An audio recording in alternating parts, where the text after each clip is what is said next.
Headline number 2, Kroger is not just slowing down, and let me say that correctly, not just slowing down. It is hitting the brakes altogether on its plans to further automate its fulfillment centers and its overall operation. According to Grocery Dive's Sam Silverstein, one of our favorites, second week in a row, we've mentioned his work, Kroger is holding off on the development of new facilities until it is confident existing sites are performing up to expectations. Kroger CEO Rodney McMullen said that, quote, all energy is focused, end quote, on the Ocado sites already in operation, and that, quote, we are making progress, but we wouldn't be to the point where we would start focusing on additional sheds, interesting term, until we make sure that we have a clear path on the ones we have, end quote. Anne, are you surprised by this news? And do you like that they are shedding potentially their sheds, or at least slowing down their sheds? I love calling them sheds. I feel like you're in the know. If you're calling them sheds, you are in the biz. Like, that is great. I did notice that call out in the article too. But I mean, okay, am I surprised by this?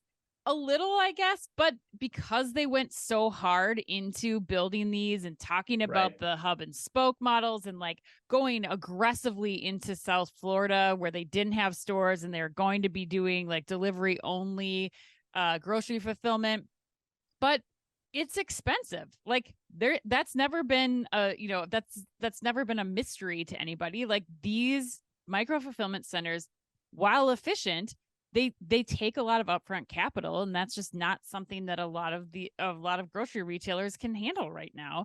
And I wonder, this was very successful in the UK where Ocado started with this, but now once you're even with the hub and spoke models that they feel, it seemed like they were very strategic about setting up, like, you still have much further distances to travel. There's a lot of costs in that last mile. And I think that's, to me, where it makes sense that they're saying, like, pause, hold, let's just regroup here. Let's figure out what makes sense. What can we use, like, in our stores? What can we do to kind of adapt and change this for the U.S. market versus some like high density area like the UK?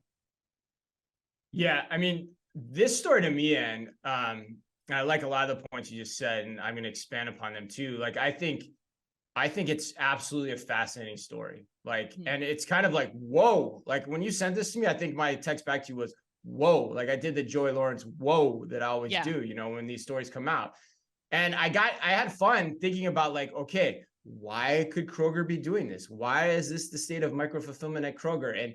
And here's what I came up with, Anne. I think you'll like this, in ascending order of likelihood. Okay. So stay with me now. I'll get through this. So one, maybe, and this goes to your point, actually, maybe the Ocado tech isn't all that it's cracked up to be. And the idea of centralized, large-scale automated fulfillment doesn't pay that many dividends because you don't have the last mile savings, which is what you said, right? So that's one. Two, with the merger of Albertsons, where they've gone in a different direction with Takeoff in the past and how they're going to do micro fulfillment on site.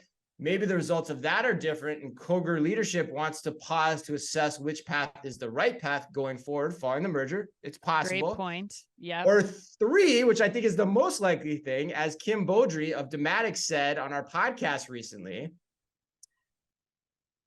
and she's far more expert on this than either one of us, so this is why I'm hedging my bets towards this of the three. The ROI for micro fulfillment for grocery isn't there yet, and the capital is relatively too expensive and too inflexible to deploy at this time, not knowing what the needs are in terms of how the U.S. market is going to continue to want to fulfill their groceries online. So, like I said, my bet is on the last one, because when I step back, it is pretty fascinating to me that you have a company who is big at selling micro fulfillment automation in Dematic. You have someone from that company on our podcast basically saying that market is drying up. Like, when has that ever happened, Anne? Like, that never happens on a podcast. So if you haven't listened to that podcast, go back. It came out like 2 weeks ago. Fascinating, because she talked about this and kind of predicted that it was going to happen. So that's why I think that's the most likely scenario here. Yeah, and Kim, she was like our most listened to podcast for a while the last time she was on too. Yeah. So make sure to check that out. I love the point too, Chris, about the Kroger and Albertsons merger too, and like them looking at like what's going on, what makes sense here. Like, ooh, I don't I'm know. I don't I'm know. afraid I'm giving them too much credit on that one. But anyway,